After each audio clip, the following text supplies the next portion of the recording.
we can change this world through the gospel. Let us read a couple of scriptures. First one I would like to read is in 2 Timothy chapter 1 and verse 9. நாம் மீண்டுமாக தேவனுடைய வார்த்தையின் மூலியமாக உலகத்தை எவ்வாறு நாம் மாற்ற முடியும் என்பதை வலியுறுத்துவதற்கு உதாரணமாக 2 தீமோத்தேயு 3வது அதிகாரத்திலிருந்து ஒரு வசனத்தை வாசிக்கலாம். Chapter 1 and verse 9.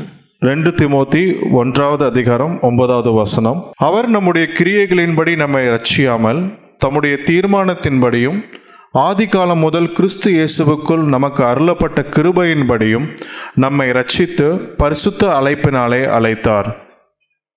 Please hear me. Paul the apostle is saying that God has saved us by his grace. 2 தீமோத்தேயு 1:9 நாம் வாசிக்கிறோம், தேவன் தம்முடைய கிருபையினாலே நம்மை ரட்சித்தார் என்று. He does not talk only about salvation by grace. In the same breath he is saying the God who saved you by grace has called you according to his purpose. நம்மை தேவனுடைய கிருபையினாலே ரட்சித்தார் என்று சொன்ன அதே வசனத்தில் தாமே தேவன் கூறுகிறார், ஒரு குறிப்பிட்ட அழைப்பிற்காகவே நம்மளை அழைத்திருக்கிறார் என்று. That means as much as you are saved, you are called to the ministry. இந்த வசனத்தின் மூலமா நமக்கு சொல்லப்படுகிற காரியம், நாம் ரட்சிக்கப்பட்டது எத்தனை உண்மையோ அதே போல நமக்கு ஒரு ஊழிய அழைப்பு இருக்கிறது என்பது. But according to global statistics, உலகத்துடைய ஸ்டாட்டிஸ்டிக்ஸ் படி பார்த்தோம் என்றால், this is a general statistics, இது ஒரு பொதுவான ஒரு statistics. it says 95% of the born again believers, சென்சஸ்ல இப்படி கொள்ளப்பட்டிருக்கு, 95% ரட்சிக்கப்பட்ட கிறிஸ்துவர்கள், they do not know the purpose of God and they are not involved in the purpose of God. தேவன் அவர்களை எதற்காக ரட்சித்தார் என்று அவர்களுக்கு தெரியவில்லை. தேவனுடைய ரட்சிப்பின் காரியங்களை மற்றவர்களுக்கு சொல்வதை பற்றி அவர்கள் கவனம் செலுத்துவதில்லை என்று. But when we step into the New Testament, ஆனால் புதிய ஏற்பாட்டின் காலத்திலே நாம் செல்லும் பொழுது, as much as you are saved, so much are you called into the ministry. புதிய ஏற்பாட்டின் நியமத்தின்படி நீங்கள் ரட்சிக்கப்பட்டது எத்தனை உண்மையோ அதே அளவுக்கு நீங்கள் அழைக்கப்பட்டவர்கள் என்பதும் உண்மை. My challenge to you is going to be, இன்று நான் உங்களை சேலஞ்ச் செய்யக்கூடிய காரியம் என்னவென்றால், if I will ask you a question, are you committed to Jesus Christ? நீங்கள் கிறிஸ்துவுக்கு அர்ப்பணித்திருக்கிறீர்களா என்று நான் ஒரு கேள்வி உங்களிடம் முன்வைத்தேன் என்றால், every Christian will say yes. எல்லாரும் நம்மளுடைய கைகளை தூக்கி ஆமென் எஸ் ன்னு சொல்லுவோம். Second question, அப்பொழுது இரண்டாவது கேள்வி, as much as are you committed to the person of Jesus, are you committed to the purpose of Jesus? நீங்கள் அர்ப்பணித்தவருடைய காரியத்தை எவ்வளவு முக்கியமோ அதே அளவுக்கு அவர் உங்களை எந்த காரணத்திற்காக அர்ப்பணிக்க செய்தார் என்பதே உங்களுக்கு தெரியுமா என்று. The purpose comes from the person, but it is two different things. அர்ப்பணிக்க செய்கிறவருடைய அந்த காரியம், அந்த எதற்காக நம்மை அர்ப்பணிக்க செய்கிறார் என்பது ரொம்ப முக்கியம். அது ஒரு காரியம். இரண்டாவது அர்ப்பணிக்க செய்கிறவர். Each of your life is amazingly precious. நீங்க இருக்கிற ஒவ்வொருவருடைய வாழ்க்கையும் கர்த்தருக்கு மிகவும் பிடித்தமானது, ஒரு பொக்கிஷமான ஒரு காரியம். You are not an accident. நீங்கள் தற்காலிகமாக பிறந்தவர்கள் அல்ல. You are not result of evolution. நீங்கள் குரங்கிலிருந்து மனிதன் வந்தான்றனால் நீங்க பிறந்தவர்கள் அல்ல. But you are a design of God. நீங்கள் தேவனால் விசேஷமாக வடிவமைக்கப்பட்டவர்கள். And he did not make you without any purpose. உங்களை எந்த ஒரு விசேஷித்த அழைப்பில்லாமல் தேவன் நம்மளை உற்பத்திக்கவில்லை. He made you with a purpose. ஒரு விசேஷித்த அழைப்புக்காகவே நம்மளை தயார் செய்தார். But when he did decide all this purpose, ஆனால் இதை எப்பொழுது அவர் தயார் செய்தார்? According to 2 Timothy 1:9, 2 தீமோத்தேயு 1:9 படி, even before time began, உலகத்தின் நேரம் துவங்குவதற்கு முன்பாகவே God had already decided his purpose in your life. நம்மளுடைய வாழ்க்கையில் என்ன செய்ய வேண்டும் என்பதை தேவன் தீர்மானித்து விட்டார். Your life is super precious to God. நம்மளுடைய ஒவ்வொருவருடைய வாழ்க்கையும் தனித்துவமாக தேவனுக்கு விசேஷித்த ஒரு காரியம். Very quickly let's go to another scripture, then I will take you into the word. நாம் விரைவாக மற்றொரு வசனத்தை, தேவனுடைய வசனத்தை பார்ப்போம். Second Corinthians chapter 5. 2 கொரிந்தியர் 5வது அதிகாரம். We will read from verse 17. 2 கொரிந்தியர் 5:17 இலிருந்து நாம் வாசிக்கலாம். இப்படி இருக்க ஒருவன் கிறிஸ்துவுக்குள் இருந்தால் புது சிருஷ்டியாய் இருக்கிறான், பழையவைகள் ஒளிந்து போயின, எல்லாம் புதிதாயின. Amen. You know, this is talking about the beginning of our Christian life. இந்த வசனம் நம்முடைய கிறிஸ்து வாழ்க்கையின் துவக்கத்தை பற்றி கூறுகிறது. It says, if anybody is in Christ Jesus, old is gone, everything is new, and we are a new creation. ஒருவன் கிறிஸ்துவுக்குள்ளாக இருந்தால் புது சிருஷ்டியாக இருக்கிறான், பழையவைகள் ஒளிந்து போயின, எல்லாம் புதிதாயின என்று சொல்லப்பட்டிருக்கிறது. All the new creation in Jesus Christ. கிறிஸ்துவுக்குள்ளாக புது சிருஷ்டியா இருக்கிற ஒவ்வொருவரும் Say a loud amen after me. எனக்கு பிற்பாடு ஒரு சத்தமான ஒரு ஆமீன் சொல்லலாமா? Amen. Amen. So all of you new creation. எல்லாரும் புதிய சிருஷ்டி என்று ஒத்துக்கொள்கிறீர்களா? And that new creation we call as the salvation. அந்த புது சிருஷ்டியின் காரியத்தை தான் நாம் ரட்சிப்பு என்று அழைக்கிறோம். That is only the beginning of the story, not the end of the story. அது கதையின் துவக்கம் தான், முடிவல்ல. Now, you know, for us we've been preached probably a different kind of a gospel. இன்று அநேக இடங்களில் ஒரு மாறுதலான ஒரு சுவிசேஷத்தை சொல்லிக் கொண்டிருக்கிறார்கள். We think that we are saved for only one reason, is to go into heaven. அநேக இடங்களில் சுவிசேஷம் எப்படி அறிவிக்கப்படுகிறது என்றால், நாம் ரட்சிக்கப்பட்டோம் என்றால் பரலோகத்துக்கு செல்வதற்கு மாத்திரமே என்று. We were not made for heaven. நாம் பரலோகத்துக்காக ஏற்படுத்தப்பட்டவர்கள் அல்ல. God made earth and God made us to be on the earth. தேவன் பூமியை சிருஷ்டித்தால் பூமியில் இருக்கும்படிக்காகவே நம்மையும் சிருஷ்டித்தார். God gave man a purpose on the earth.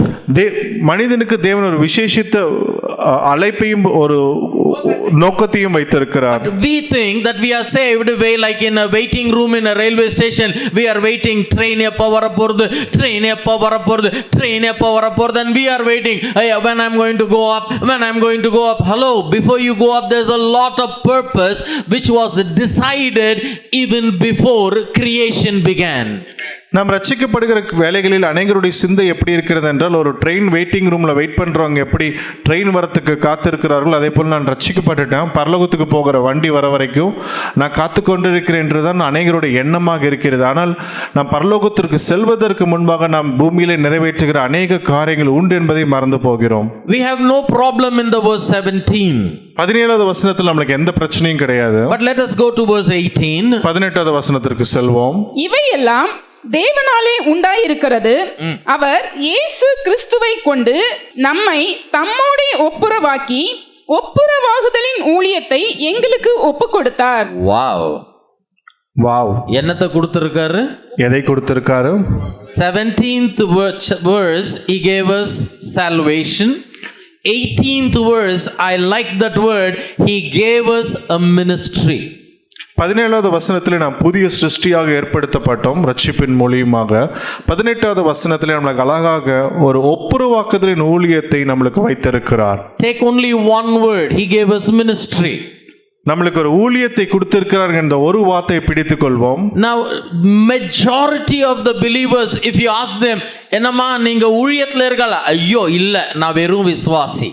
இன்னைக்கு அநேகருடைய கிறிஸ்தவரை நம்ம பார்த்து கேட்டோம், என்னமா நீங்க ஊழியம் செய்றீங்களா, ஐயோ அந்த தப்புல நாங்க செய்யலைங்க, நாங்க வெறும் விசுவாசியா தான் இருக்கிறோம்னு சொல்றாங்க. 95% of the believers are thinking and living that ministry is not their responsibility. 95% கிறிஸ்தவருடைய சிந்தனை எப்படி இருக்கிறது என்றால், ஊழியம் எனக்கு கிடையாது, விசுவாசியாக இருப்பது மாத்திரமே என்னுடைய காரியம் என்று. Whenever time permits, whenever it is convenient, maybe we will do something. ஒருவேளை எங்களுக்கு நேரம் கிடைச்சதுன்னா நாங்க ஏதாவது ஒரு சில காரியங்கள் செய்யலாம்னு நினைக்கிறோம் அப்படின்னு. But the Bible says, ஆனால் வேதம் மிகவும் தெளிவாக கூறுகிறது. Let's imagine Arun, right? Yes. Arun is God. Look at me. Arun is God. Just imagine. ஒருவேளை நான் இங்க இருக்கிற சகோதரர் கடவுள் என்று நினைச்சுக்கொள்ளுங்க. And I am not a person who is yet to be born again. நான் ஒரு இன்னும் கிறிஸ்துவை அறியாத ஒரு மகனாக இருக்கிறேன் என்றால், so I go to God. நான் கர்த்தரிடம் சென்று, and the first thing he gives me salvation. அவர் எனக்கு முதல்ல ரட்சிப்பை கொடுக்கிறாரு. So give me salvation. கடவுளை போல அவருக்கு ரட்சிப்பை கொடுக்கிறாரு. So this is verse 17. I am a new creation. I have salvation. 17வது வசனத்தின்படி நான் ஒரு புதிய சிருஷ்டியாக மாறிவிட்டேன். I say thank you God. நான் நன்றி கடவுளேன்னு சொல்லிறேன். And as I'm about to go, நான் வெளியே போகிற வேளையில் தாமே, come here, I have something else for you. கடவுள் மீண்டுமா கூப்பிட்டு, தம்பி இங்க வா, உனக்கு வேற வேலையை வச்சிருக்கேன். He gives me a ministry. Give me that pen please. அவர் எனக்கு இன்னொரு காரியத்தை சொல்றாரு. He gives me ministry. எனக்கு ரட்சிப்பை கொடுத்தது எவ்வளவு உறுதியோ அதே போல எனக்கு ஊழியத்தையும் கொடுத்ததும் அதே அளவுக்கு உறுதியாக இருக்கிறதா? Whatever God gives me, He's going to ask an account of that. தேவன் கொடுத்த ஒவ்வொரு காரியத்துக்கும் நமக்கு ஒரு கணக்கு ஒப்புவிக்க வேண்டும். We know about salvation. நமக்கு ரட்சிப்பை பற்றி தெரியும். ஹalleluya. But let us talk about the ministry that you have received. 18வது வசனத்தின்படி நமக்கு கொடுக்கப்பட்ட ஊழியத்துக்கு நாம் என்ன கணக்கு கொடுக்க போகிறோம்? Who told you you are only a believer? யார் உங்களுக்கு நீங்கள் ஒரு சாதாரண விசுவாசி என்று கூறினது? You are as much a minister as I am. நான் ஊழியம் செய்வது எப்படி எந்த அளவுக்கு உண்மையோ அதே அளவுக்கு நீங்கள் ஊழியக்காரராக உங்களை அழைத்திருக்கிறார் என்பதும் உண்மை. You are a minister. நீங்கள் தேவனுடைய ஊழியக்காரர். Maybe the bishop did not ordain you. ஒருவேளை பிஷப் உங்களுக்கு அபிஷேகம் பண்ண, Maybe your pastor didn't ordain you. ஒருவேளை உங்களுக்கு போதகர் உங்களுக்கு அபிஷேக ஆராதனை பண்ணாம இருக்கலாம். According to the word of God. ஆனால் தேவனுடைய வார்த்தையின்படி, according to the purpose of God, தேவனுடைய அழைப்பின்படி you are a minister of God. இங்க இருக்கிற ஒவ்வொருவரும் தேவனுடைய ஊழியக்காரர்கள். Amen. Amen. Now you should know it. இது நமக்கு ஃபர்ஸ்ட் புரிந்திருக்க வேண்டும். You must believe it. நாம் அதை விசுவாசிக்க வேண்டும். And you must live it. அதை வாழ வேண்டும். You must know it. அறிய வேண்டும். You must believe it. விசுவாசிக்க வேண்டும். And you must live as a minister of Jesus Christ. தேவனுடைய கிறிஸ்துவினுடைய ஊழியக்காரராக நாம வாழ கற்றுக்கொள்ள வேண்டும். In today's world, இன்ற காலகட்டத்திலே when you look at the ministry in a church, ஒரு சபையில் இருக்கிற ஊழியத்தை நாம் பார்த்தோம் it is என்றால் like an inverted triangle. ஒரு திருப்பி போடப்பட்ட ஒரு முக்கோண வடிவத்தில் நாம் பார்க்கிறோம். The base is on the top, அடித்தளம் மேல இருக்குது, and the edge is at the bottom. அது அதனுடைய முனை வந்து முடிவு வந்து ரொம்ப கீழே இருக்கிறது. Only one pastor, maybe two pastor. ஒரு போதகர் இல்ல ரெண்டு போதகர் இருக்காங்க. And the entire burden is on these few ministers. அந்த மொத்த ஊழியம் செய்ய வேண்டிய பாரம் அந்த ஒரு சில ஊழியக்காரர்கள் மீது இருக்கிறது. But if today we are sitting here and we realize we have the ministry of reconciliation, இன்று நாம் இங்கு அமர்ந்து ஒரு காரியத்தை பார்க்கிறோம். ஒப்புரவாகுதலின் ஊழியத்தை தேவன் நம்மளுக்கு கொடுத்திருக்கிறார். And this ministry is to go and preach the gospel to those who have not heard the gospel. இந்த ஊழியத்தின் ஒப்புரவாகுதலின் ஊழியத்தின்படி சுவிசேஷத்தை கேட்டறியாத பகுதிகளுக்கு சென்று நாம் தேவனுடைய வார்த்தையை சுவிசேஷத்தை அறிவிக்கிறது. It is to plant churches where there are no churches. சபைகள் இல்லாத இடத்திலே சபைகளை ஸ்தாபிப்பதற்கான ஒரு ஊழியம். Then every member must know, believe and live as a minister. அப்படி செய்யும் பொழுதுதான் நாம் அதை அறிந்து அதை விசுவாசித்து அதை வாழுகிற ஒரு ஊழிய வாழ்க்கையாக நாம் வாழ முடியும். Amen. Amen. Ministry cannot be a convenience to you. Ministry ஒரு சுலபமான காரியம் அல்ல. Ministry cannot be a hobby to you. ஒரு பொழுதுபோக்கின் காரியமாக ஊழியம் செய்ய முடியாது. As much as Jesus is important to you, the ministry must be important to you. கிறிஸ்து உங்களுக்கு எவ்வளவு முக்கியமோ அதே அளவுக்கு உங்களுடைய ஊழியமும் முக்கியம் வாய்ந்ததாக இருக்க வேண்டும். ஒரு ஆமென் சொல்லலாமா? இன்னொரு வாட்டி சொல்லலாமா? சத்தமாக ஆமென். We have not come here for ourselves. நாம் நமக்காக இந்த இடத்துல கூடி வரவில்லை. One day one sister met me. ஒரு சகோதரி ஒரு நாள் என்னை சந்தித்தார்கள். When I was much younger. நான் வாலிபனாக இருந்த நாட்களிலே. And she said, Pastor, please pray, I want to go to heaven. அவர் எனக்கு சொன்ன காரியம், போதகரே ஸ்ரீனி எனக்காக ஜெபிங்க, நான் பரலோகம் செல்ல வேண்டும் என்று. No, she said, please pray, I want to go to heaven. What should I do? போதகர் எனக்காக ஜெபிங்க, நான் பரலோகம் செல்ல வேண்டும், நான் என்ன செய்யணும்னு சொல்லுங்க அப்படி. I said, believe in the Lord Jesus. நான் சொன்ன கிறிஸ்துவின் மீது விசுவாசம் வையுங்க. She said, I already believe. அவங்க சொன்னாங்க நான் ஏற்கனவே விசுவாசிட்டேன் அப்படி. I said, that is enough. நான் சொன்னது போதும் அப்படின்னு. No, something more. இன்னும் கொஞ்சம் ஏதாவது ஜாஸ்தியா சொல்லுங்களேன். I said, go take baptism. நான் சொன்ன முழுக்க ஞானஸ்நானம் எடுங்க. Also I took. அதையும் நான் செஞ்சுட்டேன் அப்படின்னாங்க. Then I said, that is enough. நான் சொன்ன அப்ப அது போதுமே. She said, no, tell me something more. இன்னும் ஏதாவது சொல்லுங்களேன் ப்ளீஸ் அப்படின்னா. Be a part of a church.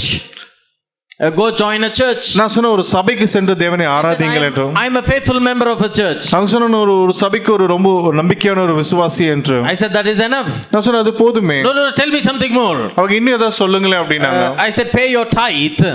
நான் சொன்ன சரியாக உங்களுடைய தசம பாகத்தை செலுத்துங்கள் என்று. Because when you say tithe, ஏன்னா தசம பாகம் சொன்னா பாதி பேர் இருக்க மாட்டாங்க. It's like a bitter pill for some Christians. ஒரு கசப்பான ஒரு மாத்திரை போல இருக்கிறது தசமபாகம்னு சொல்லும் பொழுது. She said, "No, I am paying my tithe." அவங்க சொன்னாங்க, நான் இந்த தசமபாகத்தையும் சரியாக செலுத்துகிறேன் என்று. I said, "Sister, you're doing everything." நான் சொன்ன, சகோதரி நீங்க எல்லாத்தையுமே சரியா தான் செய்கிறீர்கள் When the என்று. time comes, God will take you. நான் சொன்ன, நேரம் வரும்போது தேவன் உங்களை He said, எடுத்து "No, no, no, செல்லணும். tell me now, tell me now." அவங்க சொன்னாங்க, இன்னைக்கே பரலோகம் போனதுக்கு என்ன செய்யலாம்னு சொல்லுங்க I அப்படின்னாங்க. said, "Sister, die." அப்ப நீங்க மரித்தீர்களான்னு நீங்க பரலோகம் போவீங்கன்னு நான் சொன்னேன். I said, "Die." நான் சொன்ன, மரித்திருங்க. She got angry. கோவம் வந்துருச்சு அவங்களுக்கு. I said, "What else should you do? You die, you will go to heaven. Other than that, I can't do nothing to you now." நான் சொன்ன, நீங்க மரித்தாதான் பரலோகம் போட முடியும், வேற எதுவும் செய்ய முடியாது அப்படின்னு.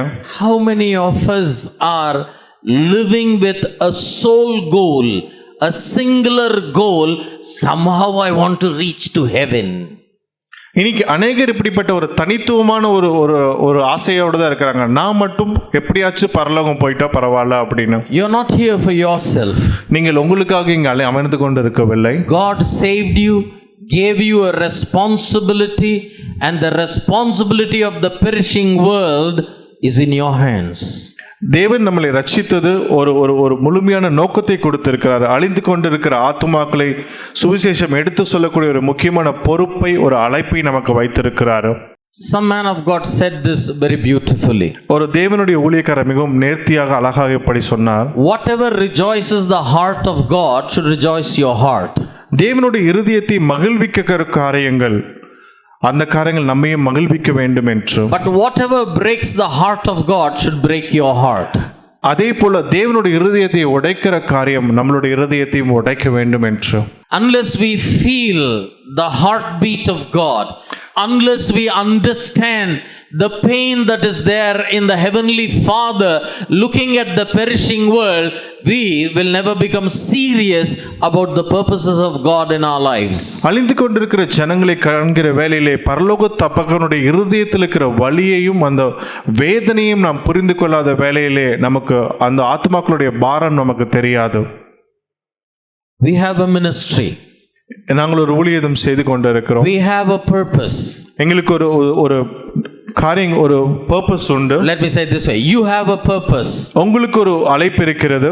You have a ministry given by God. உங்களுக்கு தேவன் ஒரு ஊழியத்தை கொடுத்திருக்கிறார். And that is not only for ourselves, that is to reach the unreached people. அது நாம் நம்மை ரட்சித்துக் கொள்வதற்காக அல்ல, கிறிஸ்துவை அறியாத, கிறிஸ்துவை பற்றி தெரிந்து கொள்ளாத பகுதிகளுக்கு சென்று கிறிஸ்துவை போதிப்பது. But now comes the question. இப்பொழுது ஒரு கேள்வி நம்முடைய சிந்தையில் வருகிறது. How can we make a difference in our nation? We talk about the nations of the world, but let us take an example of our own nation. நாம் மற்ற தேசங்களை பற்றி அநேக சாட்சிகளை கேட்டோம். இப்பொழுது நம்மளுடைய தேசத்தில் ஒரு மாற்றத்தை எப்படி கொண்டு வர முடியும் என்று நாம் பார்க்கலாமே. The gospel in India is as old as the gospel in the world. உலகத்திலே சுவிசேஷம் சொல்ல ஆரம்பித்த காலகட்டத்துக்கு எவ்வளவு இருக்குமோ அவ்வளவு நாட்கள் ஆகிவிட்டது. நம்மளுடைய தேசத்திலும் சுவிசேஷம் அறிவிக்கப்பட்டுவிட்டு. We are such a blessed nation that one of the apostles, Thomas, came to India and preached the gospel here. நம்மளுடைய தேசம் மிகவும் ஆசீர்வதிக்கப்பட்ட ஒரு தேசம். ஏனென்றால் தோமா இந்தியாவுக்கு வந்து தேவனுடைய சுவிசேஷத்தை அறிவிக்க செய்திருக்கிறார்.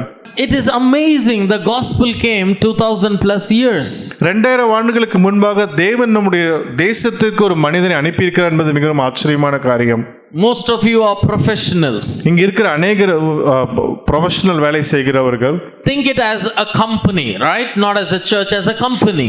சுவிசேஷம் சொல்வது ஒரு கம்பெனியாக, ஒரு ஒரு ஒரு ஆர்கனைசேஷனாக நாம் எடுத்துக்கொள்ளலாம். 2000 years the work is going on. 2000 வருடமா ஒரு கம்பெனி வேலை செய்து கொண்டிருக்கிறது. 2000 years prayer is going on. 2000 வருடமாக வேலை ஜெபம் நடந்து கொண்டிருக்கிறது. 2000 years church planting is happening. 2000 வருடங்களாக சபை ஸ்தாபித்துக் கொண்டு பட வருகிறது. The end result is minority.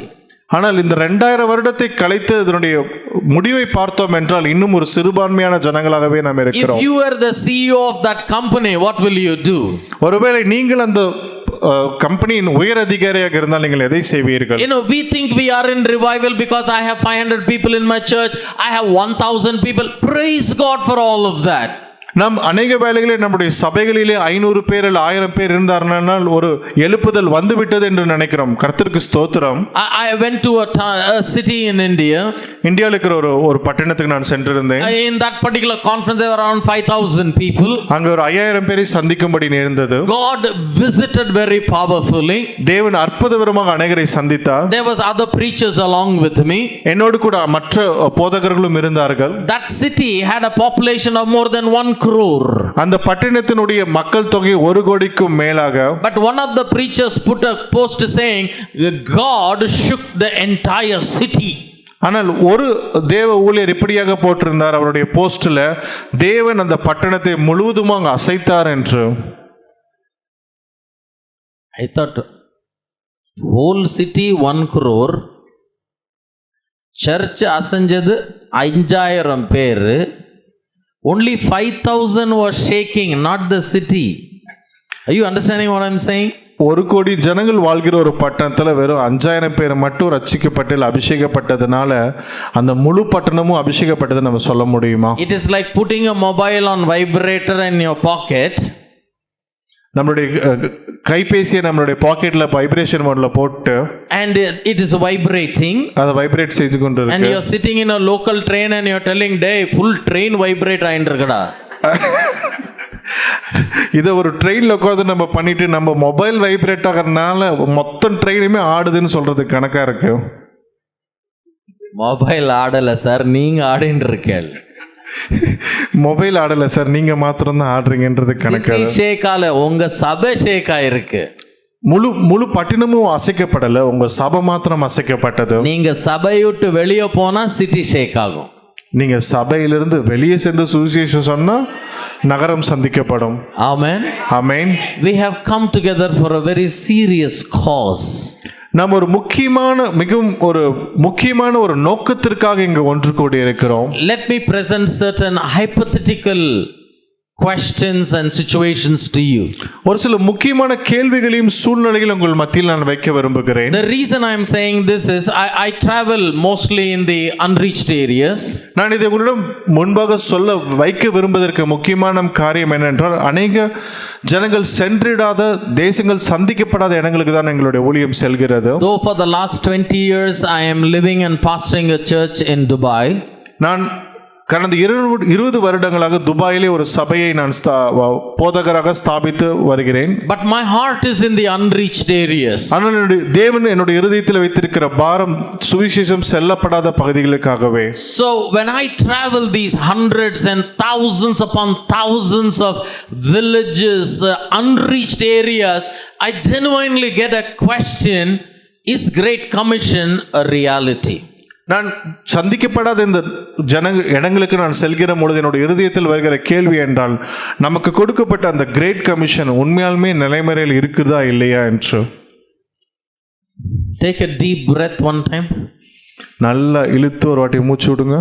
And now think, is it really possible? நமக்கு கொடுக்கப்பட்ட இந்த காரியம் நிறைவேறாத இருக்கு. 2000 ஆண்டுகள் ஆகிவிட்டது. You step into any church, we pray India for Jesus. இன்று இந்தியா தேசத்தில் இருக்கிற எந்த சபைகளுக்கு சென்றாலும் அவருடைய முதல் ஜெபம் இந்தியா இயேசுக்கு சொந்தமாகணும். Amen. Amen. And some others have more faith. ஒரு சிலருக்கு இன்னும் அதிக விசுவாசம் உண்டு. India for Jesus in my generation. India இயேசுக்கு சொந்தமாகணும் என்னுடைய தலைமுறையிலே. Imagine the average age is 80. I believe you live longer. Everybody live longer. Just for example's sake, 80. That means what I am telling, please think, you all are engineers, professional. That means what did not happen in 2000 years, you say is going to happen in 20 years? நம்ம ஒரு கணக்கு பார்க்கலாமே. 2000 நம்ம company ஆரம்பிச்சு 2000 வருஷம் ஆச்சு. 2000 வருஷமா கிடைக்காத ஒரு ரிசல்ட் ஒரு 22 வருஷத்துல நம்மளுக்கு கிடைக்கணும்னா, I salute your faith. உங்களுடைய விசுவாசத்துக்கு ஒரு பெரிய salute. But I have a question. ஆனா ஒரு கேள்விக்கு மட்டும் பதில் சொல்லுங்க. எப்படி கேசே? Don't answer me, just think. பதில் சொல்ல வேண்டாம். This is just யோசிக்கலாமே. More a rhetoric question to think. இது ஒரு கஷ்டமான ஒரு கேள்விதான். Answer I will tell. பதில் நானே சொல்லிடுறேன். Let me tell you a story. ஒரு கதையை பார்த்து விட்டு பதிலுக்கு வரலாம். What I am sharing is out of my 35 years of ministerial experience. 35 வருடங்களாக தேவனுடைய ஊழியத்தை செய்வதன் நிமித்தமாக இந்த காரியத்தை உங்களோடு நான் பகிர்ந்து கொள்ள விரும்புகிறேன். The story says one day there was a abandoned huge bungalow outside a village. ஒரு கிராமத்துல யாரும் சென்றிடாத ஒரு பெரிய பங்களா இருந்தது, ஒரு மாளிகை. 2 rats went there. அங்க அந்த பங்களாக்குள்ள 2 எலி மட்டும் உள்ள ஓடுச்சு. And they found everything is empty. எல்லாமே காலியா இருக்கு. They jolly set up a family there. அங்க சந்தோஷமா ஒரு குடும்பத்தை எஸ்டாப்லிஷ் பண்ணிட்டாங்க. எலிகளுக்கெல்லாம் ஃபேமிலி பிளானிங் கிடையாது. ஏன்னா எலிக்கு ஃபேமிலி பிளானிங்லாம் கிடையாது. அது இந்தியன் எலி. அது இந்தியன் எலி வேற. 2 became 20. 2 20 ஆச்சு. 20 became 200. 20 200 ஆச்சு. 200 became 2000. 200 2000 ஆச்சு. Oh, they were saying, Jehovah, hallelujah, this is God given, praise the Lord. அவங்க கர்த்தருக்கு ஸ்தோத்திரத்தை செலுத்தி எங்களுக்காகவே கட்டப்பட்ட மாளிகைன்னு ஜாலியா இருந்தாங்க. That time one cat came there. அப்பொழுது அங்க ஒரு பூனைக்குட்டி வந்துச்சு. And it said Jehovah Jireh. அதுவும் ஜெகோவா ஜைரேன்னு சொல்லுச்சு. Somebody's breakdown is somebody's breakthrough. ஒருத்தருடைய முடக்கப்பட்ட காரியம் இன்னொருவருக்கு விடிவெளியான காரியமா இருக்கும். So these cat saw, oh my God, this is super abundance. It went and brought 2 more cats. அந்த ஒரு பூனை 2000 எலியும் பார்த்தோன்னு அதுக்கு புரிஞ்சிருச்சு, பெரிய ஒரு ஆசீர்வாதமா இருக்குன்னு சொல்லி இன்னொரு பூனையும் கூட்டிட்டு வந்துருச்சு. And they started devouring the rats. அவங்க ஜாலியா எலியை சாப்பிட்டுட்டு இருந்தாங்க. This 2000 number went down and down and down. இந்த 2000 எலிக்கு எண்ணிக்கை குறைஞ்சு and one day it was a real serious problem. ஒரு நாள் ஒரு பெரிய பிரச்சனையாச்சு எலி கூட்டத்துக்கு. So they called for a general body meeting. அந்த எலிகள் எல்லாம் ஒரு ஜெனரல் பாடி மீட்டிங் கூப்பிட்டாங்க. They said we have a problem, if we don't do anything we will become extinct. நாம என்ன செய்யலனா ஒருத்தர் கூட இந்த மாளிகையில சந்தோஷமா இருக்க முடியாதுன்னு. Then one of the rats said, அப்போ ஒரு எலி சொல்லுச்சு, the cat is not the real problem. பூனை பிரச்சனை கிடையாது. Because if we know cat is coming, we can outrun the cat. பூனை உள்ள வரப்போது நமக்கு தெரிஞ்சிருச்சுன்னா நம்ம பூனைக்கு முன்னாடி நம்ம ஓடி போயிடலாம். We are faster than the cat. ஏன்னா நம்ம பூனை விட வேகமா தான் ஓடுறோம். So is there anybody have an idea how to give advance warning? The cat is coming, we will run away. பூனை வருதுன்னு தெரிஞ்சிருச்சுன்னா நம்ம ஓடி எஸ்கேப் ஆயிடலாம். ஆனா பூனை வருதுன்னு நம்ம எப்படி தெரிஞ்சுக்கிறது? யாராவது ஒரு முன்னெச்சரிக்கை சத்தம் கொடுக்க முடியுமான்னு யோசிக்கிறாங்க. Everybody gave so many ideas. எல்லா எலிகளும் பயங்கரமான ஐடியாலாம் கொடுத்தாங்க. Nothing was good. எதுவுமே சரியா இல்ல. One young rat stood up and said, I have a super idea. அப்போ ஒரு வாலிப எலி எந்திரிச்சு எனக்கு ஒரு சூப்பரான ஒரு ஐடியா இருக்குன்னு சொல்லுச்சு. He said, we will tie a bell around the cat's neck. அந்த எலி சொல்லுச்சு, அந்த பூனையோட கழுத்துல ஒரு மணியை கட்டிடுவோம் அப்படின்னு. Whenever the cat is coming, the money will make sound and we'll run away. ஏன்னா பூனை நம்ம கிட்ட வருதுன்னா அந்த மணியோட சத்தம் ஜாஸ்தி ஆகும். அப்ப அதை வச்சு நம்ம ஓடி போயிடலாம். Everybody started clapping and saying, "Oh wow, what an idea, Sirji." எல்லாரும் அந்த வாலிப எலிக்கு பயங்கரமா பரிசு சொன்னாங்க, வாழ்த்துதல் சொல்லி, எப்படி ஒரு ஐடியா அப்படின்னு. Super idea. And one old rat stood up and gave one whack to that young rat and said, "Hey, உட்காருடா இங்க." அப்போ ஒரு மூத்த எலி எந்திரிச்சு அந்த சின்ன எலியை அதட்டி பேசாம உட்கார்றியா அப்படின்னுச்சு. ஐடியா சூப்பர் தான். அந்த பெல் கழுத்துல கட்டுற எலி யாரடான்னு நானா. ஆனா பூனைக்கு மணி கட்டுறது யாருன்னு கேட்டுச்சு அந்த பெரிய எலி. நம்மளும் சபையில இந்தியா ஃபார் ஜீசஸ்ன்னு சொல்றோம், இந்தியா இன் மை ஜெனரேஷன் சொல்றோம். ஐயா எப்படி?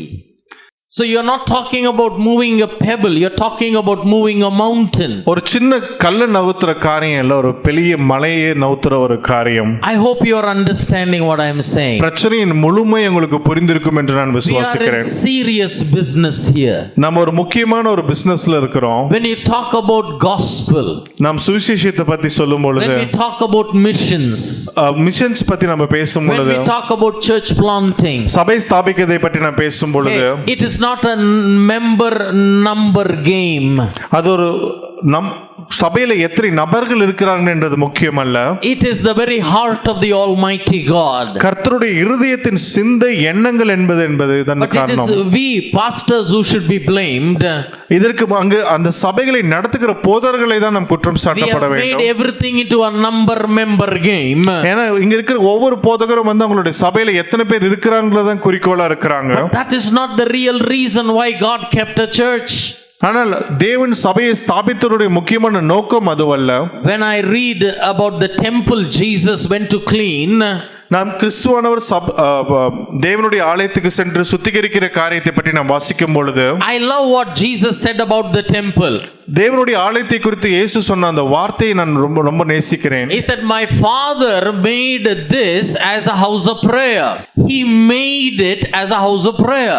தேவன் அதை ஜெப வீடாக தான் அதை செய்தார். But Jesus said, இயேசு கூறுகிறார், but you have made it into a den of thieves. ஆனால் இயேசு சொன்ன காரியம், நீங்கள் அதை கள்ளர் கோகையாக மாற்றி விட்டீர்கள் என்று. Question. ஒரு கேள்வி. Who God made you to be? தேவன் உங்களை எப்படியாக அழைத்திருக்கிறார், செய்திருக்கிறார். What have you made yourself to be? நீங்கள் உங்களை எப்படியாக மாற்றி விட்டீர்கள்? We've gone very far away. நாம் கர்த்தரை விட்டு வெகு தூரம் சென்று விட்டோம். God made you. கர்த்தர் நம்மை செய்திருக்கிறார். What did God make you as? நம்மளை எப்படியாக அவர் வடிவமைத்தார்? God made the church. கர்த்தர் சபையை ஸ்தாபித்தார். What have we made the church to be today? அந்த சபையை நாம் எப்படியாக மாற்றி விட்டோம்? Far from the original. உண்மையான நோக்கத்திலிருந்து வெகு தூரத்துக்கு அதை எடுத்து சென்று விட்டோம். Brings us back to the question again. மீண்டுமாக ஒரு கேள்விக்குள்ளாக வருகிறோம். If I am going to challenge you today, இன்று நான் உங்களுக்கு முன்னாடி ஒரு சவாலை வைத்தேன் என்றால், I have not come to make you comfortable. உங்களை ஒரு சுலபமான ஒரு இலக்கை கொடுத்து உங்களை இது பண்ண விரும்பல. My prayer is that you will lose sleep in the night in Jesus name. என்னுடைய ஜெபம் எப்படி இருக்கிறது என்றால், உங்களுக்கு கொடுக்கப்பட்ட சவாலின் நிமித்தமாக உங்களுக்கு இரவிலே தூக்கம் வரக்கூடாது என்று. Your heart should be burdened with the burden of God. நம்மளுடைய இருதயத்தில் தேவனுடைய இருதயத்தை பாரப்படுத்துகிற அந்த பாரம் உங்களுடைய இருதயத்தில் விதைக்கப்படுவதாக. Every man, woman and child must rise up as a minister of Jesus Christ. இங்க இருக்கிற ஒவ்வொரு குழந்தை, பெரியவர், சிறியவர் முதல் ஒவ்வொருவரும் தேவனுடைய ஊழியக்காரராக ஸ்தாபிக்கப்பட வேண்டும். We have a calling to go to the entire nations of the world. ஏன்னா நம்மளுக்கு கொடுக்கப்பட்ட அழைப்பு, கிரேட் கமிஷன், உலகத்தில் இருக்கிற எல்லா தேசங்களுக்கும் சென்று தேவனுடைய ராஜ்யத்தை அறிவிப்பது. But we begin with our nation. அதை முதலாவது நம்மளுடைய தேசத்திலிருந்து ஆரம்பிக்கலாம். Brings us back to the most important question, which I said I'm going to present you a few hypothetical questions. மீண்டுமாக அந்த முக்கியமான கேள்விகளுக்குள்ளாக உங்களை கொண்டு வர விரும்புகிறேன். There was a man called Samson. சிம்சோனை பற்றி நீங்கள் அறிந்திருக்கிறீர்கள். We won't read it because most of you know this. அநேகருக்கு இது தெரிந்த பகுதி என்றால் அதை நான் வாசிக்க விரும்பவில்லை. If not in the church, at least in your Sunday school they must have told these stories to you. ஒருவேளை சபையில் இல்லைனாலும் உங்களுடைய சண்டே ஸ்கூல்ல நீங்க இந்த கதையை கேட்டிருப்பீர்கள் என்று. Samson wanted to burn the Philistine fields. பிலிஸ்தீயருடைய வெள்ளாமையை எரிக்க சிம்சோன் விரும்பினான். He was angry on his father-in-law. அவனுடைய மாமனார் மீது அவன் கடும் கோபம் கொண்டிருந்தான். So he took fire. அவன் நெருப்பை எடுத்து he wanted to burn the fields of the entire Philistine land. அவனுடைய மாமனார் மேல் இந்த கோபத்து நிமித்தமாக பிலிஸ்தீயருடைய மொத்த வெள்ளாமையும் அவன் எரிக்க நினைத்தான். What did Samson do? Samson எதை செய்தான்? He caught hold of 300 foxes. 300 குள்ள நரிகளை பிடித்தான். He tied 2x2 tails together. 2 நரிகளுடைய வால்களை ஒன்றாக கட்டினான். He put fire in between. அதற்கு ரெண்டுக்கு நடுவுல ஒரு நெருப்பை பத்த வச்சான். He let them loose. அவங்கள ஃப்ரீயா விட்டுட்டான். Wherever the foxes went, they burned the fields down. அந்த நரிகள் எங்கெங்கெல்லாம் சென்றதோ அங்க இருக்கிற வயல்களை அவைகள் எரித்து விட்டன. Hypothetical question to you. உங்களுக்கு முன்னாடி வைக்கக்கூடிய கேள்வி என்னவென்றால், what if the foxes were not there? What if it was only Samson and the fire? அந்த இடத்துல நரிகள் இல்லாமல் வெறும் சிம்சோனும் நெருப்பும் மாத்திரம் இருந்திருந்தால் என்ன நடந்திருக்கும்? Samson is there. சிம்சோன் இருக்கிறாரு. Fire is there. நெருப்பு இருக்கு. And he is running the length and breadth of the Palestinian land. I will burn you. I will burn you. பிலிஸ்தீனுடைய மொத்த வெள்ளாமையை ஒரு நபராக சென்று நான் உங்களுடைய வெள்ளாமையை அழித்து விடுவேன் என்று அவன் சென்று கொண்டிருக்க வேண்டும். Would it have been possible? அதை செய்திருக்க முடியுமா? The answer is a no. அதற்கு பதில் இல்லை. The second thing is there was a man called Gideon. இரண்டாவது சம்பவத்தை பார்ப்போம். கிதியோனை பற்றி நீங்கள் அறிந்திருப்பீர்கள். God made him a mighty warrior. ஒரு வல்லமையான பராக்கிரமசாலியாக தேவன் அவனை மாற்றினார். And then God said go and raise up an army. சென்று ஒரு படை வீரர்களை நிரூபி என்று அனுப்பினார். 32,000 people were recruited into the army. அவனுடைய படையிலே 32,000 நபர்கள் சேர்க்கப்பட்டார்கள். God said too much number and God filtered and brought them to 300. 32,000 300 பேராக தேவன் அதை குறைக்க செய்தார். Now they were not recruited to become members in a church. அவர்கள் ஒரு சபையிலே அவர்கள் நபர்களாக சேருவதற்கு அவருக்கு அனுமதி இல்லை. They were recruited to go and fight the Midian army. மீதியானவர்களை ஜெயிக்கும்படியாக அவர்கள் படையிலே சேர்க்கப்பட்டார்கள். I am not as much impressed with Gideon as much as I am impressed with the faith of the 300 people. Gideon இருக்கிற விசுவாசத்தை பார்க்கிலும் அந்த 300 பேரோட விசுவாசம் பெரிதல்ல. Because Gideon saw the angel. ஏனால் கிதியோன் தேவனுடைய தூதனை கண்டிருந்தான். Gideon put the fleece and God answered his fleece. Gideon கொடுத்த கேள்விகளுக்கு தேவன் பதில் கொடுத்தார். The sacrifice he gave, fire came from heaven. அவன் கொடுத்த பலியை தேவன் நெருப்பை அனுப்பி அங்கீகரித்தார். With all of this to become a warrior, in my opinion, very easy. இதெல்லாம் பார்த்த பிறகு அவனுடைய ஒரு பராக்கிரமசாலியா மாறுறது என்னுடைய பார்வையில சுலபம். But this 300. ஆனா இந்த 300 பேரை பார்க்கலாமே. From 32,000 they came to 300. 32,000 இருந்து 300 பேர் மட்டும் மாறினார்கள். Go and ask them, did you see an angel? அவர்களை போய் கேட்டீங்கன்னா நீங்க ஒரு தேவதூதரை பார்த்தீர்களா என்று. இல்லையா, நான் பார்க்கல, கிடியன் பார்த்தாராம். நான் பார்க்கலையா, எங்களுடைய தலைவர் பார்த்தாருன்னு சொல்லுவாங்க. Did you see the fire? நீ நெருப்பை பார்த்தீங்களா? No. இல்லை. Did you see the fleeces? அந்த துணியினுடைய நனைக்கப்பட்டதை பார்த்தீங்கன்னா இல்லைன்னுவாங்க. We saw nothing. அவர்கள் எதையும் பார்க்கவில்லை. We only answered the call of the man of God.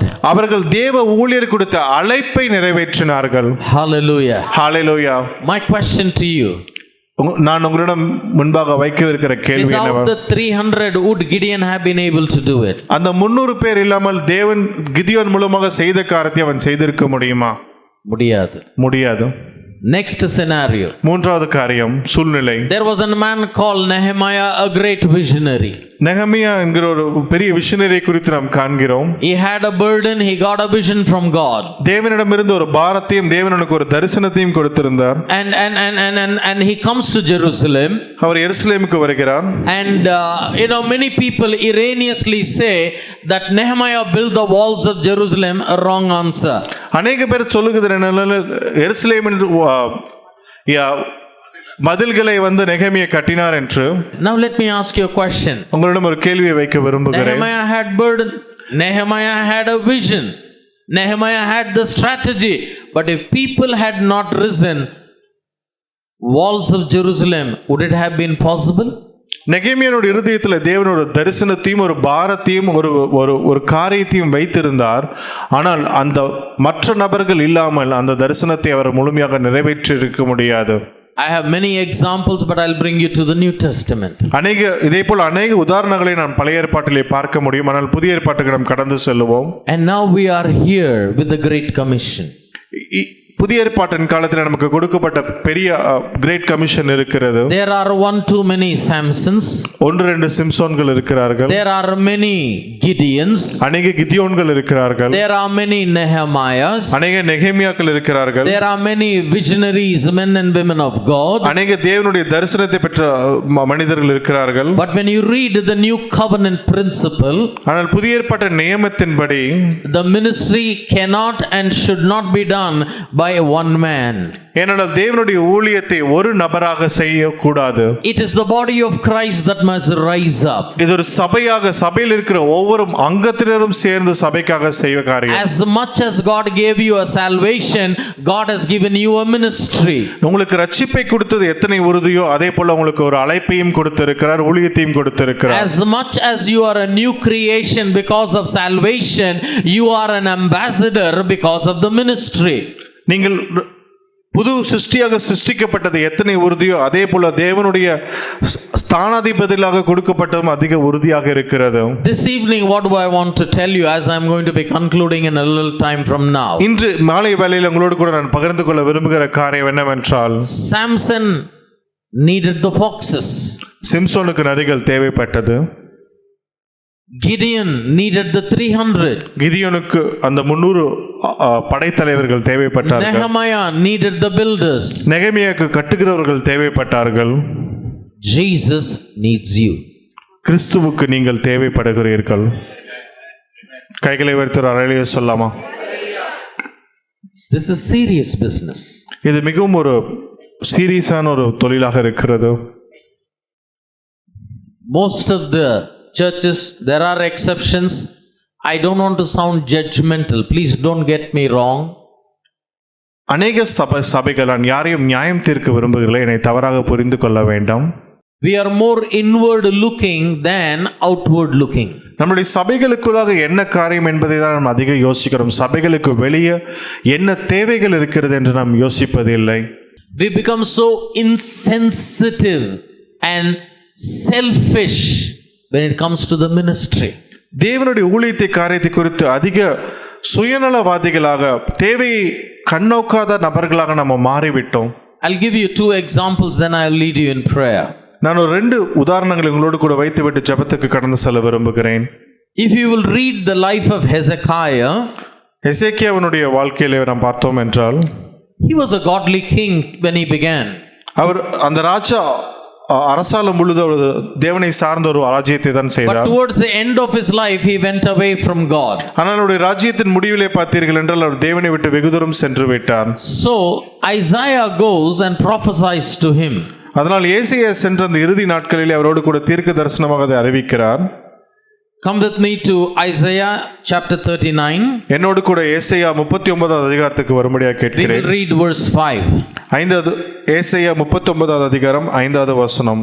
அப்பொழுது ஏசாயா எசேக்கியாவை நோக்கி, சேனைகளுடைய கர்த்தரின் வார்த்தையை கேளும். Isaiah is saying, hey, Hezekiah, listen to the word of God. I have a word of prophecy for you. ஏசாயா எசேக்கியா ராஜாவை பார்த்து கூறுகிறார், எசேக்கியா ராஜாவே, என்னை பாரும், தேவனுடைய வார்த்தை நான் உம்மிடமாக சொல்ல விரும்புகிறேன் என்று. Now, which child of God doesn't love prophecy? இந்த காலகட்டத்தில் எந்த தேவனுடைய பிள்ளைக்கு தீர்க்க தரிசனம் பிடிக்காம இருக்கிறது? When I was very young, one preacher told me, நான் வாலிப வயசுல இருக்கும் பொழுது ஒரு போதகர் என்னை பார்த்து I was சொன்னார். going to Dubai for the first time. நான் துபாய்க்கு முதல் முறையாக செல்ல இருந்தேன். He said, Srini, whatever you preach or don't preach, don't bother. Tell 10 prophecies and come back. அவர் என்கிட்ட சொன்ன காரியம் என்னன்னா, நீ போதிக்கிறியோ இல்லையோ ஒரு 10 தீர்க்கதரிசனம் சொல்லிட்டு திரும்பி வந்துரு அப்படின்னு. I said, why? நான் கேட்டேன் ஏன் அப்படின்னு. He said, only prophetical ministry is a profitable ministry. அவர் சொன்ன காரியம் என்னன்னா, தீர்க்கதரிசன ஊழியம் மாத்திரமே லாபகரமான ஊழியமாக இருக்கிறது என்று. நீ தொண்டை தண்ணி வெத்தற வரைக்கும் நீ வசனம் சொன்னா எவனும் கேட்க மாட்டான். தீர்க்க தரிசனம்னா எல்லாம் அடிச்சு பிடிச்சு ஓடி வந்துடுவாங்கடா அப்படின்னு சொன்னா. நம்ம தொண்டை தண்ணி வைத்து என்னதான் சுவிசேஷத்தை சொன்னாலும் மக்கள் கேட்க மாட்டாங்க. ஒரு 2 தீர்க்க தரிசனம் சொன்னோம்னா எல்லாரும் ஓடி வந்துருவாங்க அப்படின்னு. We are not against prophecy. நாம் தீர்க்க தரிசனத்துக்கு எதிரானவன் அல்ல. It has its place. அதற்குரிய முக்கிய பங்கு உண்டு. Prophecies may fail, not will fail, may fail. ஒருவேளை தீர்க்க தரிசனம் தோற்று போகலாம். So Hezekiah must have stood up, hallelujah, சொல்லுங்க சொல்லுங்க சார், சொல்லுங்க சார், சொல்லுங்க சார். அப்படி ஒரு காலகட்டத்தை நம்ம யோசிச்சு பார்த்தோம்னா எசேக்கியா ராஜா வந்து நிக்கிறார், சொல்லுங்க ஏசாயாவே அப்படின்னு. Let's read the next verse. அடுத்த வசனத்தை வாசிக்கலாம். Prophecy. இதோ நாட்கள் வரும், அப்பொழுது உன் வீட்டில் உள்ளதிலும் உன் பிதாக்கள் இந்நாள் வரைக்கும் சேர்த்ததிலும் ஒன்றும் மீதியாய் வைக்கப்படாமல் எல்லாம் பாபிலோனுக்கு கொண்டு போகப்படும். நீ பெறப்போகிற உன் சந்ததியாகிய உன் குமாரரிலும் சிலர் பாபிலோன் ராஜாவின் அரமனையிலே அரமனை வேலைக்காரர்களாய் இருப்பார்கள் என்று கர்த்தர் சொல்லுகிறார் என்றான். ஐயோ, யாரான இந்த ப்ராஃபஸியை கேட்டு ஆமேன்னு சொல்லுவேல? நமக்கு யாராவது அந்த தீர்க்க தரிசனம் சொன்னா நம்ம ஆமேன்னு சொல்லுவோமா? If you were Hezekiah, if somebody told, I will say no man. நான் ஒருவேளை எசேக்கியா ராஜாவா இருந்த ஏசாயை பார்த்து சொல்லியிருப்பேன் இல்ல அப்படின்னு, வாய்ப்பே இல்லைன்னு. He's saying all your property gone. Your sons are going to be carried as slaves and they will be made eunuchs there. உன்னுடைய மொத்த சம்பாதியமும் போயிடும், பொருள்களும் போய்விடும். உன்னுடைய பிள்ளைகள் ராஜாக்களாக இருக்கிறவர்கள் அடிமைகளாக எடுத்துக்கொள்ளப்பட்டு அன்னகர்களாக மாற்றப்படுவார்கள் என்று சொல்றாரு. Now when you hear a prophecy like this, what will you do? Anybody, they will break down and cry. But let us see what Hezekiah responded. இப்படிப்பட்ட ஒரு தீர்க்கதரிசியை வந்து சொன்னால் யாரானாலும் உடைக்கப்பட்டு ஜெபத்துக்குள்ள செல்வாங்க. ஆனா இங்க எசேக்கியா என்ன செய்தார் என்று நாம் பார்க்கலாம். 8th verse. 8வது வசனம். அப்பொழுது எசேக்கியா ஏசாயாவை நோக்கி, நீ சொன்ன கர்த்தருடைய வார்த்தை நல்லதுதான் என்று சொல்லி. Stop. Thank you, sister. What did he say? எசேக்கியா என்ன சொல்றாரு? நீ சொன்ன கர்த்தருடைய வார்த்தை நல்லதுதான். மண்ட கலங்கிருக்கா சார்? மண்டகின்றதை கலந்து போச்சாயா? He is telling you lose everything, your ancestral property, your gold, your silver, your sons, and say, oh, good is the word of the Lord. நீ சந்ததியா சம்பாதித்தது எல்லாம் வாரிட்டு போயிடுவாங்க, உன்னுடைய பிள்ளைகள் அடிமைகளாக்கப்படுவார்கள் என்று சொல்றாரு. அவர் நல்லது அப்படின்றாரு. இது மாடர்ன் சர்ச்சில் ஆமென் மாதிரி இருக்கே. இந்த காலத்துல மாடர்ன் சபையில வர ஆமன் மாதிரி இருக்குது. ஏதோ பக்கத்துல சொன்ன ஆமென் நம்மளும் ஆமென்ங்கிற மாதிரி இருக்குது. பக்கத்துல இருக்கிற ஆமீன் சொன்னா நம்ம சொல்லலன்னு நல்லா இருக்காதுன்னு சொல்ற மாதிரி இருக்கு. Why Ezekiel said this? ஏன் எசேக்கியா இதற்கு நல்லதுன்னு சொன்னாரு தெரியுமா? Read the previous verse please. நல்லதுதான் என்று சொல்லி என் நாட்களிலாவது சமாதானமும் உண்மையும் இருக்குமே என்றான். What Hezekiah had prophesied, all this will happen after you die. எசேக்கியாவுடைய நாட்களில் அவருக்கு பிற்பாடு வரக்கூடிய நாட்களில் தான் நடக்க போகுதுன்னு சொல்றாரு. He said everything is going to be fine for me. என்னுடைய ராஜ்யத்துல எல்லாம் நல்லா தான் இருக்க போகுது. My own sons will become eunuchs. என்னுடைய பசங்க தான் அந்தகர் ஆக போறாங்க. No problem, let anybody die, I will be fine. Good is the word of the Lord. என் பசங்களுக்கு என்னன்னா நான் சந்தோஷமா இருக்கிறேன், கர்த்தருக்கு ஸ்தோத்திரம் அப்படின்றான். Don't look at it as Ezekiah. அது எசேக்கியாவை பார்க்க வேண்டாம். Is the modern church become like this today? இப்ப இருக்கிற சபைகள் இப்படி இருக்கிறதா என்று யோசிக்கலாமா? Is a modern Christian become like this today? இக்காலத்து கிறிஸ்தவர்கள் இப்படி இருக்கிறோமான்னு நம்ம யோசிச்சு பார்க்கலாமா? Let the world perish. உலகம் அழிஞ்சிட்டு போட்டும். Let my village perish. என்னுடைய கிராமம் அழிஞ்சு போட்டும். Let my relatives perish. என்னுடைய சொந்தக்காரர்கள் அழிஞ்சு போட்டும். I am fine. நான் ரட்சிக்கப்பட்டுட்டேன், நான் இயேசு கண்டுகொண்டேன். This is selfishness of the highest order. அதிகபட்ச உச்சக்கட்ட சுயநலம்னா அது இது மாத்திரமே. Ministry must be birthed in your heart. தேவனுடைய ஊழியம் நம்முடைய இருதயத்தில் பிறப்பிக்கப்பட வேண்டும். Ministry for Jesus began on the cross. கிறிஸ்துவினுடைய ஊழியம் சிலுவையில் மாத்திரமே துவங்கினது. Has the church become so insensitive?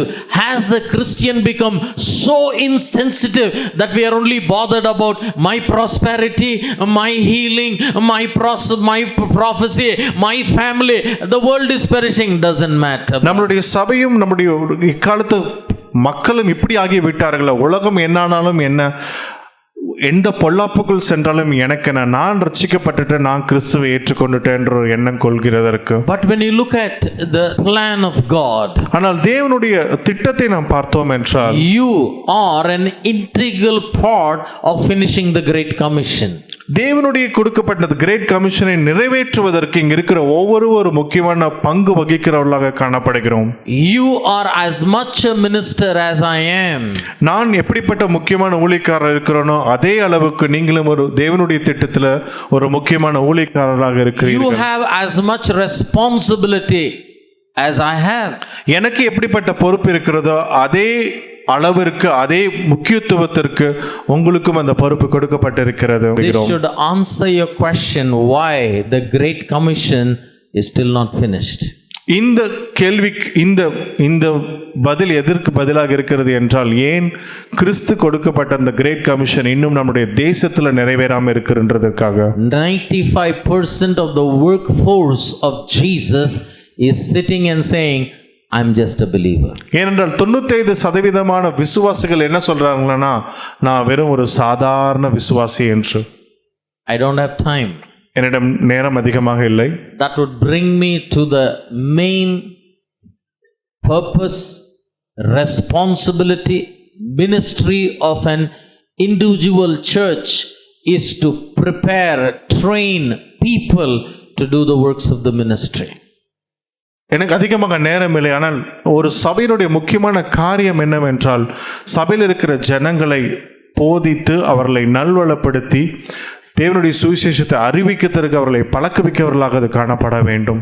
Are you going to be like that Hezekiah saying, I am saved, praise the Lord, my family is saved, hallelujah, my church is in revival? Or are you going to step out of your comfort zone, understand the heart of God? I always say missions is not a member number game. Missions is the very heartbeat of God. நாம் எசேக்கியா ராஜாவை போல என்னுடைய குடும்பம் ரட்சிக்கப்பட்டது, நான் ரட்சிக்கப்பட்டு விட்டேன் என்று சந்தோஷத்தோடு இருக்க போகிறோமா? இல்லை, இன்னும் சந்திக்கப்பட வேண்டிய ஜனங்கள் அநேகர் என்று கர்த்தருடைய இதய துடிப்பை நம்மளுடைய இதய துடிப்பாக ஏற்றுக்கொள்ள போகிறோமா? ஏனென்றால் மிஷன் என்பது நம்பர் அல்ல, அநேகரை தொடப்பட வேண்டிய காரியமாக இருக்கிறது. People ask me, Pastor Srini, how to get this burden? என்னை பார்த்து அநேகர் கேட்பார்கள், பாஸ்டர் ஸ்ரீ, இந்த பாரத்தை நாம் எப்படி பெற்றுக்கொள்வது என்று. See, my heart is beating. என்னுடைய இருதயம் துடிதுடித்துக் கொண்டிருக்கிறது. My heart is beating. Are you able to hear it? என்னுடைய இருதய துடிப்பை உங்களால் கேட்க முடிகிறதா? Abraham, can you hear my heartbeat? No. என்னுடைய இருதய துடிப்பை சகோதரர் ஏப்ரஹாம் அவர்கள் கேட்க முடிகிறதா? You're sitting too far. என்னிடம் வெகு தூரம் அமர்ந்திருக்கிறார். Arun, are you hearing my heartbeat? Arun சகோதரன், என்னுடைய இருதய துடிப்பை கேட்கிறீர்களா? No. No, you're so near. இல்லை. Okay, what about now? இல்லை. No. No? No. Can you put your ear to my heart, please? Make sure it is working. Is it? Yeah, I'm able to hear heard it. Yes. You want to hear the heartbeat of missions? Go put your ears to the heart of God. It will be beating missions, missions, missions. நம்ம வெகு தூரத்திலிருந்து கர்த்தருடைய இதய துடிப்பை நாம் கேட்க முடியாது. கர்த்தருக்கு மிக அருகாமையில் செல்லும் பொழுதுதான் தேவனுடைய இருதய துடிப்புல மிஷன் என்கிற அந்த வார்த்தையை நாம் கேட்க முடியும். Hallelujah. Hallelujah. கைகளை உயர்த்தி ஹalleluya சொல்லாமா? Hallelujah. The eyes of the Lord are upon you. தேவனுடைய கண்கள் நம்மை உற்று நோக்கி கொண்டிருக்கிறது. When he gives you a talent, it is a responsibility. He will come back and take an account of that talent. தேவன் உங்களுக்கு ஒரு தாளந்தை கொடுத்திருக்கிறார் என்றால் நியாயாதிபதியாக திரும்ப வருகிற வேளையில் தாமே அதற்கு நம்மிடம் கணக்கு ஒப்புவிக்க எதிர்பார்ப்பார். We learn, நாம் கற்றுக்கொள்கிறோம், we live, வாழ்கிறோம், we lecture, நாம் அதை போதிக்கிறோம், so that we will make a difference in the perishing world. ஏனென்றால் அழிந்து கொண்டிருக்கிற ஜனங்களுக்கு முன்பாக நாம் ஒரு வித்தியாசத்தை காண்பிக்க வேண்டும் என்பதற்காக. We are committed to the person of Jesus. நாம் கிறிஸ்துவுக்கு நம்மை அர்ப்பணித்தவர்களாக காணப்பட வேண்டும். But we must be equally committed to the purpose of Jesus. நாம் கிறிஸ்துவுக்கு நம்மை அர்ப்பணித்தது எத்தனை முக்கியமோ அதே அளவிற்கு நம்மை எதற்காக ரட்சித்தார் என்பதற்காகவும் நம்மை ஒப்பு கொடுக்க வேண்டும். Amen. Amen. You don't need to resign. நீங்க எந்த ஒரு வேலையும் தூக்கி போட வேண்டாம். Doing what you are doing, live as a minister. நீங்கள் வேலை செய்கிற இடங்களிலே தாமே ஒரு தேவ ஊழியராக உங்களுடைய வேலையை நீங்கள் செய்ய வேண்டும். Pray for the gospel. சுவிசேஷத்துக்காக ஜெபியுங்கள். Preach the gospel. சுவிசேஷத்தை அறிவியுங்கள். Pay for the gospel. ரட்சிப்பின் செயல்பாடுகளுக்காக உங்களுடைய பணங்களை செலவிடுங்கள். These are easy to remember. 3P. 3 Pக்கள். Don't pick one. ஏதோ ஒன்று மட்டும் தேர்ந்தெடுத்துக்காதீங்க, பிடிச்சத. All the 3. 3ஐயும். Amen. Amen. And then we become like the foxes with Samson, 300 with Gideon, builders with Nehemiah. We with Jesus can change the world. இந்த 3 Pக்களையும் நாம் கையில் ஒன்றாக எடுக்கும் பொழுதுதான் சிம்சோன் கையில் இருந்த 3 அந்த குள்ள நரிகளை போலவும், கிதியோனுடைய கையில் இருந்த 300 படைத்தலைவர்களைப் போலவும், நெகமியாவுடைய கையில் இருந்த கட்டுமான பணிகளைப் போல நாம் கிறிஸ்துவின் கையிலே அவருடைய ராஜ்யத்தை கட்டுமான பணி செய்கிறவர்களாக நாம் காணப்படுவோம். Amen. Amen.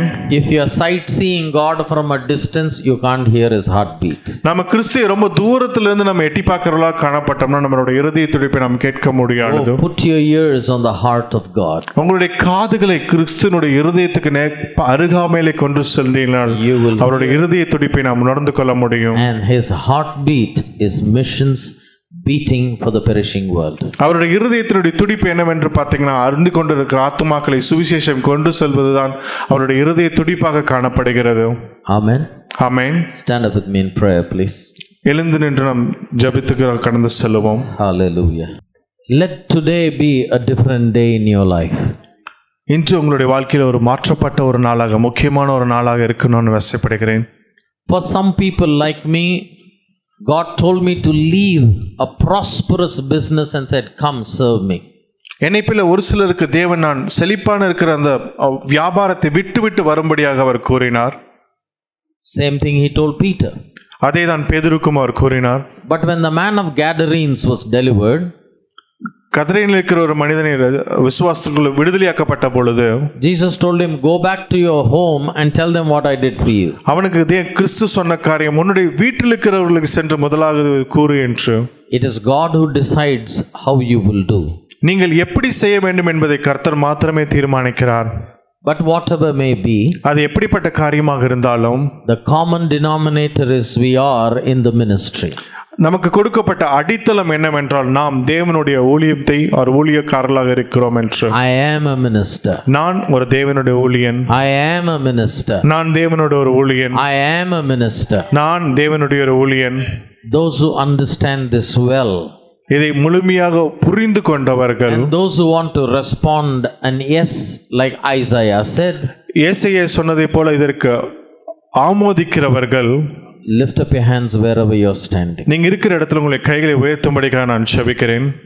Remember, this is a surrender not only to the person of Jesus. இது உங்களை முழுமையாக அர்ப்பணிக்கிறதன் காரியம் கிறிஸ்துவுக்காக மாத்திரமல்ல. This is a surrender to the purpose of Jesus. கிறிஸ்து உங்களை எந்த அழைப்பு நோக்கத்திற்காக அழைத்திருக்கிறோ அதற்கு முழுமையாக அர்ப்பணிக்கிறதன் காரியம். The great missionaries whom we read about are the ones who said yes to God. நாம் வாசிக்கிற அநேக மிஷனரிமார்கள் தேவனுடைய ஊழியக்காரர்களாக இருந்தவர்கள். And as you lift up your hand, open your mouth, in your own words, from your heart, tell God, Lord, I am committed to you, but from today, equally, I will be committed to the purpose of Jesus. உங்களுடைய கைகளை வைத்திருக்கிற இந்த வேளையில் தாமே உங்களுடைய வாய்களில் இருந்து நீங்கள் அறிக்கை செய்யும்படியாக கேட்கிறேன். தேவனே, நீர் உமக்கு நான் எப்படி ஒப்பு கொடுத்தேனோ அதே அளவிற்கு நீர் எனக்கு வைத்திருக்கிற அழைப்பிற்கும் நான் பரிபூர்ணமாக ஒப்பு கொடுக்கிறேன் என்று.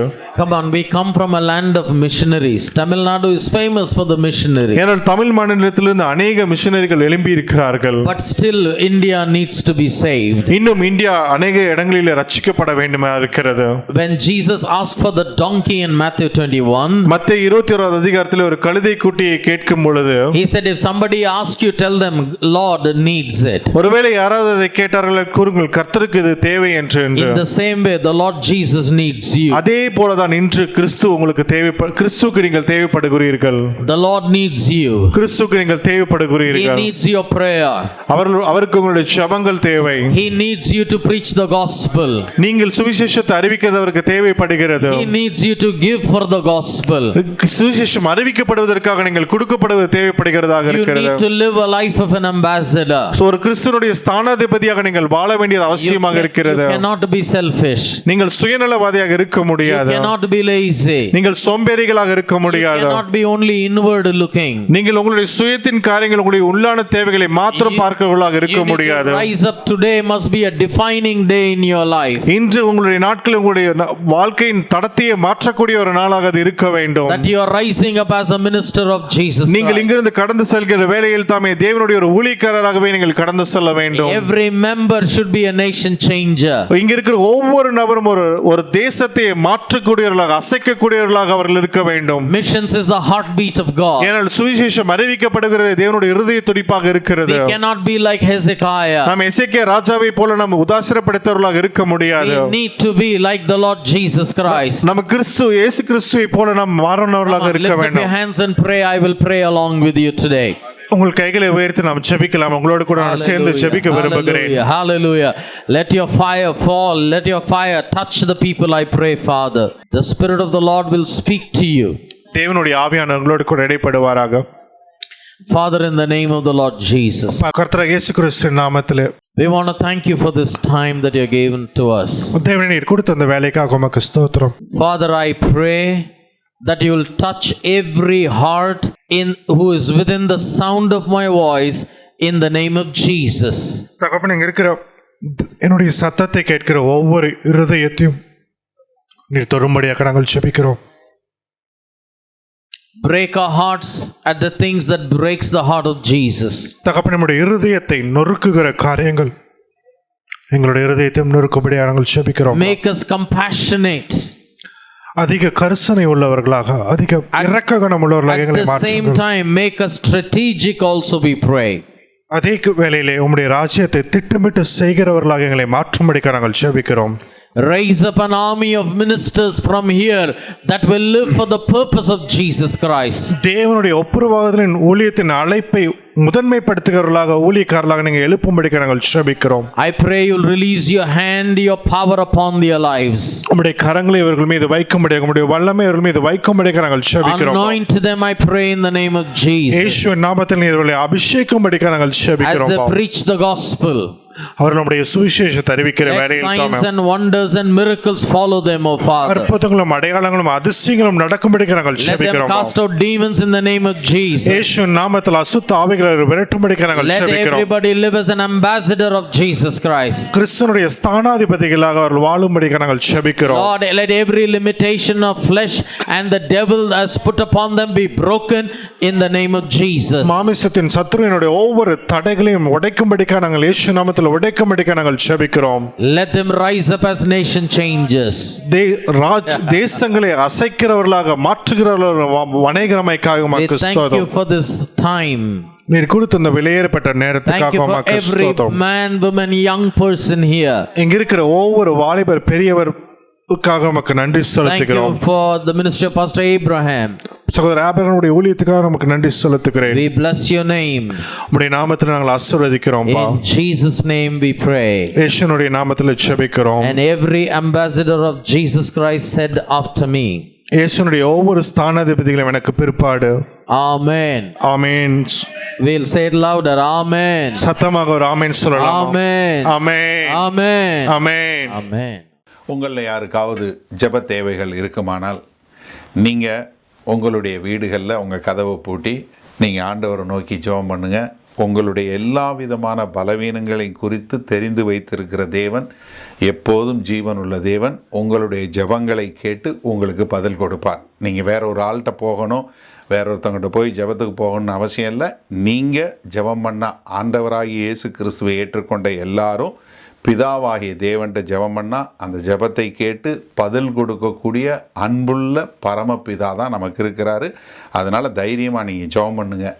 அதே சமயத்தில் இன்னொரு காரியமும் நாங்கள் சொல்கிறோம், எங்களுக்காய் ஜெபம் பண்ணுங்கள். ஏன்னா வேத வசனத்தில் அதான் சொல்லியிருக்கு, நீங்கள் எந்த ஊழியக்காரரையும் ஜெபம் பண்ண போங்கன்னு சொல்லலை, ஆனால் ஊழியக்காரருக்காக ஜெபம் பண்ண சொல்லியிருக்கு. நாங்கள் தைரியமாக தேவனுடைய வார்த்தை இன்னும் அதிகமாய் பிரசங்கிக்க எங்களுக்காய் நீங்கள் ஜெபிக்கும்படி கேண்டிக் கொள்கிறேன். ஆமேன்.